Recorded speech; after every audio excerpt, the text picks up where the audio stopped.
You know, it's funny. Back in the day, we were told retirement was all about rocking chairs and lazy afternoons. But here we are, staring down our 70s and realizing nobody handed us the rulebook for how to make those years truly count.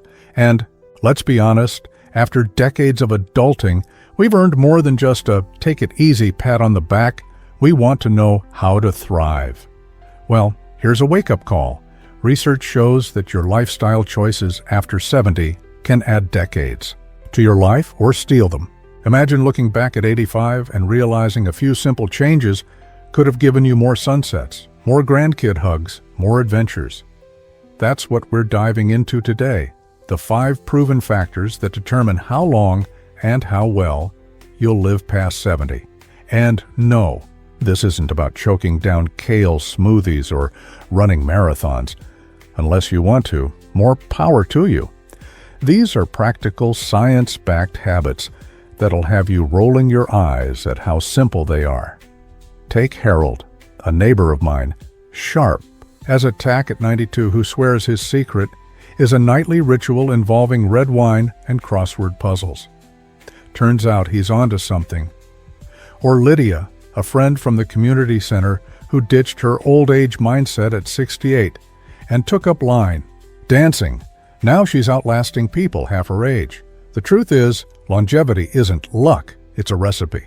And whether you're already feeling the aches or still chasing your grandkids around, these 5 factors could be the difference between just counting years and making every year count.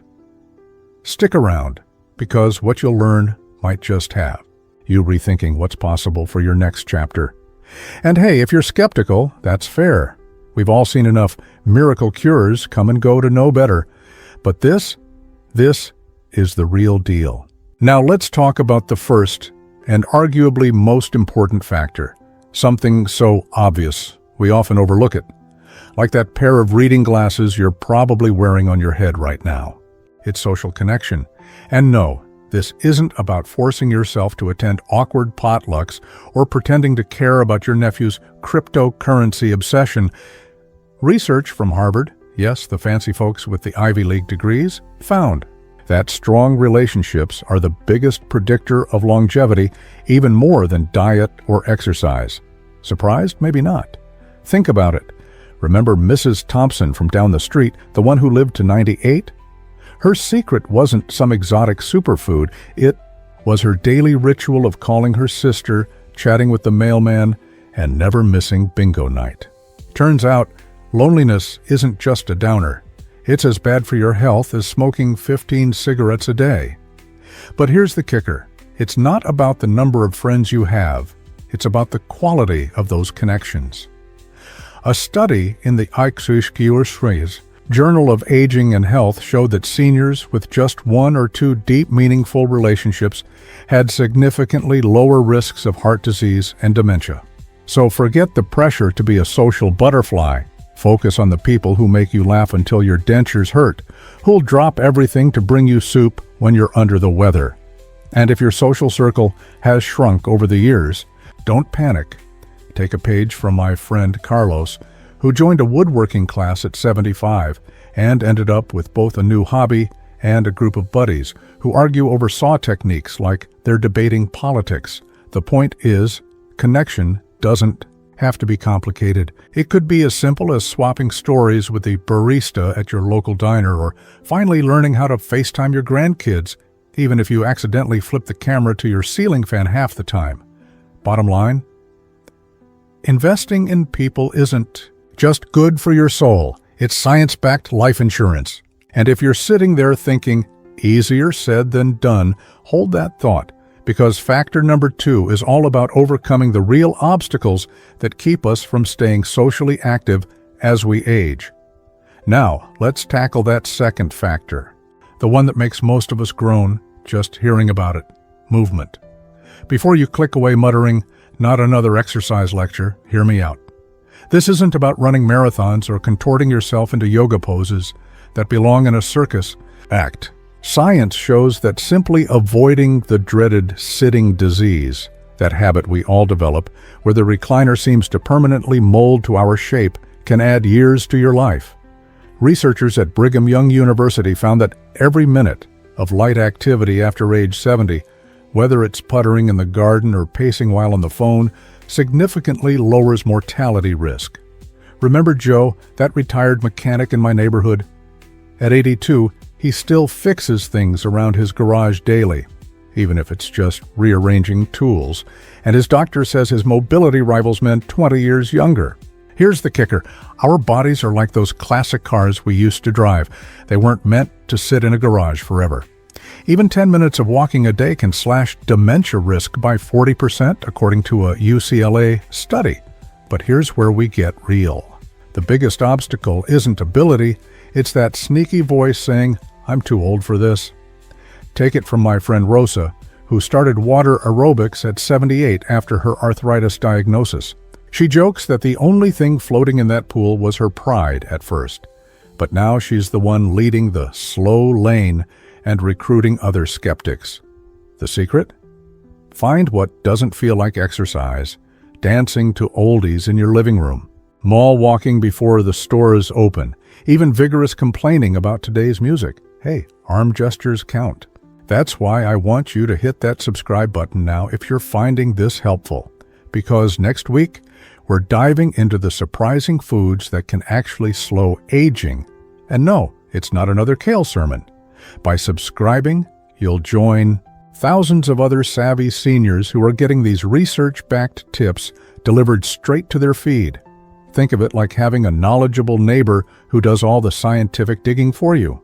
Plus, you'll be first to see our upcoming video on how to outsmart common medication pitfalls after 60. Something my friend Ed learned the hard way after his harmless heartburn pills caused more problems than they solved. But let's get back to today's topic because factor number 3 is where things get really interesting. All right, let's get into the third factor, the one that might surprise you most, because it's not about what you do, but what you think. That's right. Your mindset about aging itself could be adding or subtracting years from your life. Now, before you roll your eyes and say, "Oh great, another Think Young pep talk," hear this. Yale researchers studied adults over 70 for 20 years and found those with positive beliefs about aging lived 7.5 years longer than the pessimists, even after accounting for health habits. And no, this isn't about denying reality or slapping on a fake smile when your knees creak. It's about what my neighbor Frank calls stubborn optimism, that wry determination to find the upside, like when he jokes that his hearing loss just lets him enjoy peaceful meals at noisy restaurants. Here's the science.